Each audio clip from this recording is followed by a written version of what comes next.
Welcome to another episode of the Cattle USA Daily Podcast. Today we are welcoming back John Campbell onto the podcast. John is covering the markets, what is going on in the world of the cattle industry this week. So John recaps all of that for us in this episode. So let's go ahead and hop into that with him. But before we do, if you guys could take a second to like, subscribe, rate, and review, we would really appreciate it here at the team. Thank you so much for being a dedicated listener and hopping on to another episode with us. So let's go ahead and hear from John and what he has to say about the markets this week. John, welcome back to the podcast. How is life in Colorado?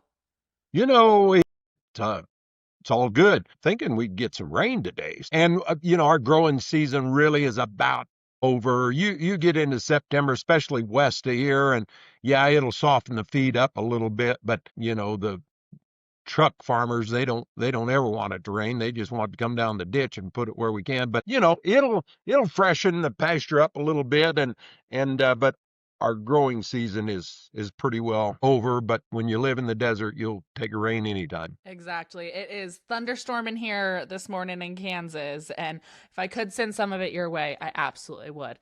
I will take all the rain we can, but I know you guys in the desert needed a little bit more than us right now as well. Right. Well, good to hear. Good to hear. Well, how did yesterday go? So it's Wednesday when we're talking. Yesterday was your guys' market.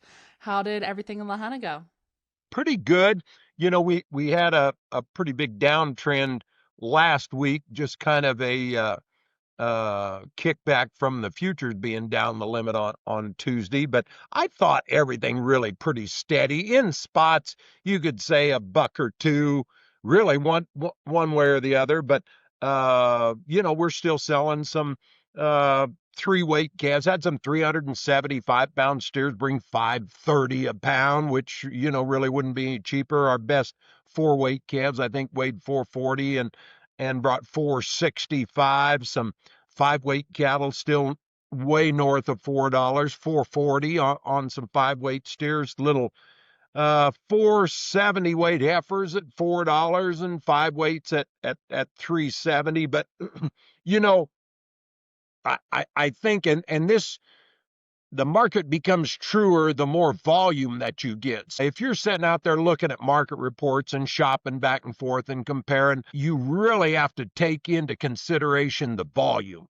And the more volume that an auction got, the truer the report really can be. And to quote these markets when you're just farting around with less than 1,000 head total, I mean, you're quoting a price, but you're not doing anybody any justice. Yeah, that's what happened. But again, I would encourage people, regardless of the volume, boy, call that auction operator and discuss with him your scenario, what you've got, how they're handled, the numbers that you've got, and you'll get a lot truer market report as to what they're worth.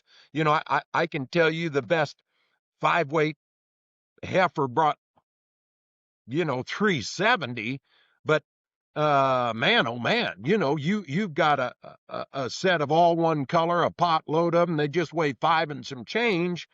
I'm $40 a hundred off, and they would have brought that had we have had them. So don't go by the market report in the newspaper or the USDA government guy. And that's not to discredit any of those, but every consignment is unique.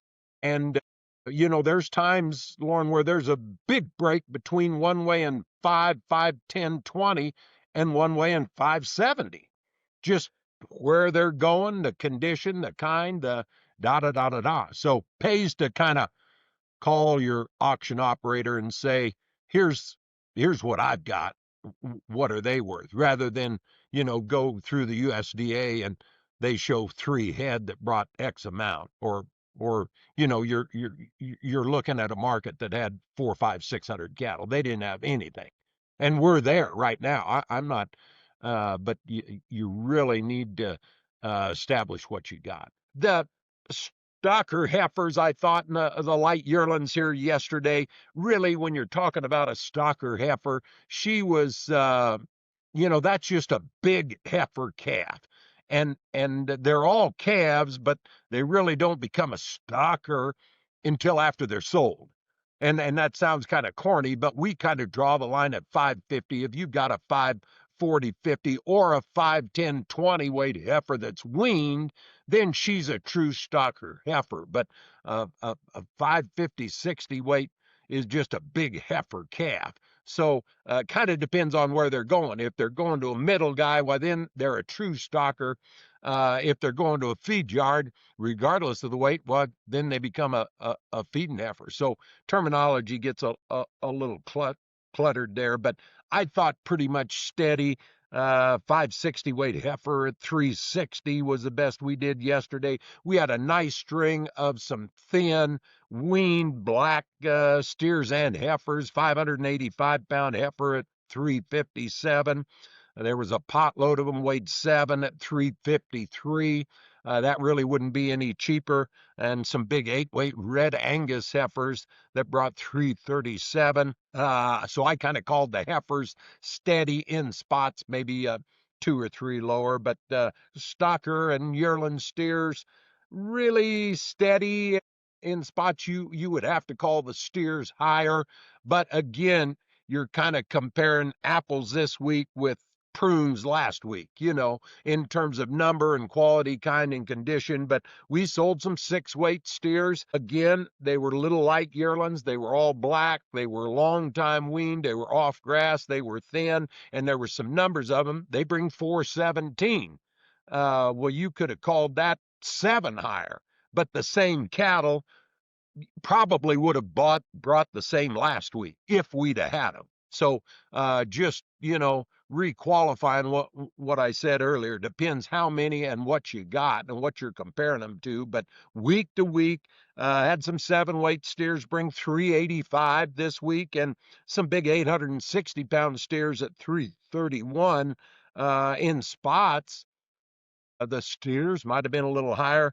Cows really in short supply this week, which kind of surprises me, but nobody's really done their fall work yet. So the cows were kind of in an in-between stage, but the cow numbers will start picking up. Better cows that bring $1.60, 65. Surprisingly, a lot of those real high dollar cows are cows in pretty good shape, but they're going back on feed. There's just so much feed around. I mean, my opinion, not the right time to feed cows, because you're going into a time of plenty on cows versus going into a time of shortage. And numbers or demand, probably stayed pretty good on what's available, but seasonally we're going into a lower based off of demand. The better bulls kind of 190 to 193. Had some 5-year-old spring cabin cows, all straight 5, bring 3,400. Solid mouth sisters still around 3,000 either side, and again still paying to preg-year-old cows 24.75 on some older cows this week. Awesome. Well, that's a busy recap for you guys as well. What stood out outside of your guys' market this week? Just kind of with the cattle market in general, the auction market in general. What are your thoughts on what we're seeing this week? Well, I think the end of last week and it's a little early this week, where you're still kind of coming into a time where depends where you're at. Here we don't have enough volume that our calf deal held together pretty good. Now you start getting into some farming country, and those guys are planting wheat. And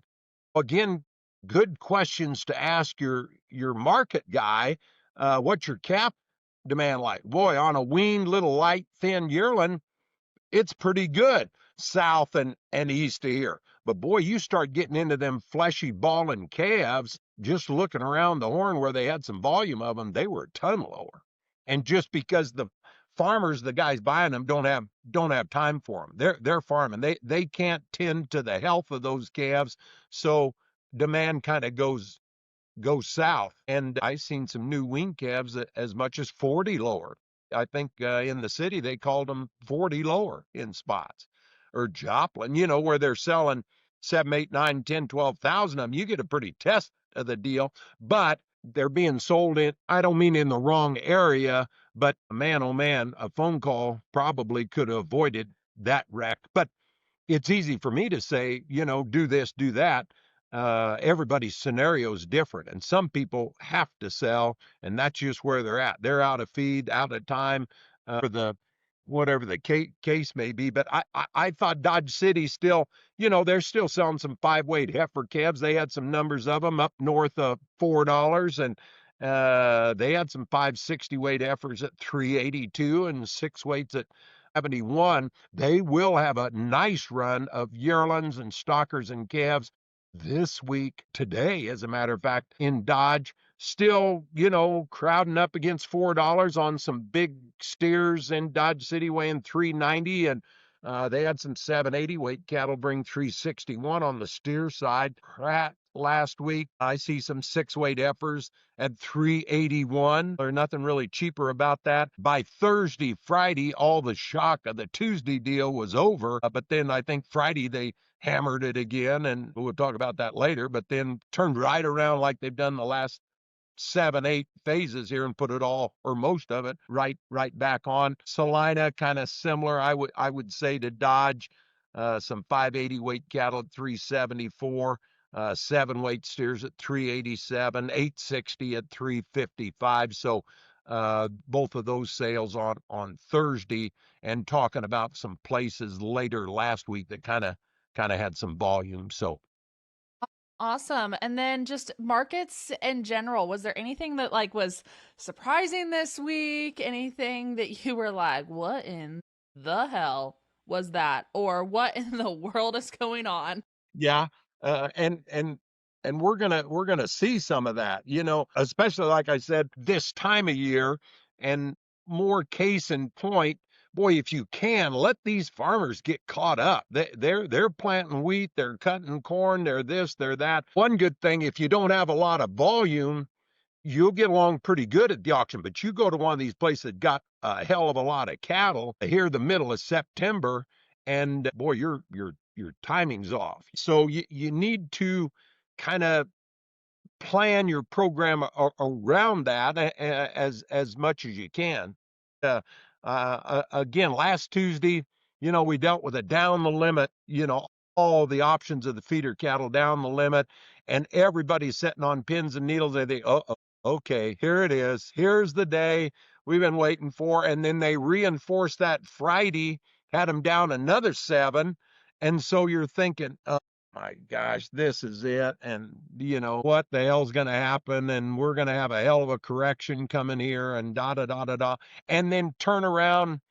I think it was Monday, and put $8 right back on it. And again, we're at the mercy of that. The Cowboys are not the ones trading it. And we talked about that last week. So you're going to see some big moves in that, because you've got all the commercial accounts, the commercial paper. Hell, they outnumber a pure hedger. I don't know what the number is, but I'll bet it's 1,000 to 1. And that's probably an exaggeration. When I was in college 100 years ago, it was 200 to 1. There's 200 speculators to every one guy that actually has the physical commodity to back up his position. There's 300 guys out here trading your one position back and forth. Fed cattle down a couple bucks. That doesn't surprise me much. They'll slow the change down, and probably try to put a little pressure on trying to buy these fat cattle. But until we get the supply side, something changes with that, Lauren, I think the markets stay pretty good. Meaning, until the Brazilians cry uncle and say, okay, we've had it. We'll come to the table on our tariff versus your tariff, or the Mexicans or the Canadians. But until something like that happens, I think we're dealing in a tight enough supply that deal going to stay. I'm still optimistic. I think the deal's still going to stay pretty good. Well, I agree with that too. And just based off of what we've been seeing over the last few weeks, we've kind of touched on it, but I feel like we're finally starting to kind of like see the real numbers of like, okay, this is it, boys. We don't have anything coming in from the southern border. We don't have like this is us right now. We're starting to finally see truly those full numbers as we go into this fall run. And I would agree with that sentiment that as long as it's this whole concept of supply and demand, right? Like, as long as that pendulum stays balanced how we need it to on all fronts of the cattle industry. I'm not just talking like in the box, like in the stores. I'm also talking like as long as our feedlot demand and our supply of calves and all of those things, that pendulum stays where we need it to. I agree with that sentiment that I think that we're going to be able to maintain these numbers for a while. Is the market still volatile? Absolutely. Are we still seeing some jump forwards and jump backs and all of the other things that bounce us around and take us for a whirlwind? Yeah, that's the cattle market. Welcome to it. Saddle Right. up, hold on tight. Yeah, no, fundamentals are sound. There's some things that you can't change. You know what I mean? That are real. Wheat's being planted. The farmers are busy right now. Okay, so consequently, if you got a fat balling calf, why he's a little tougher to sell.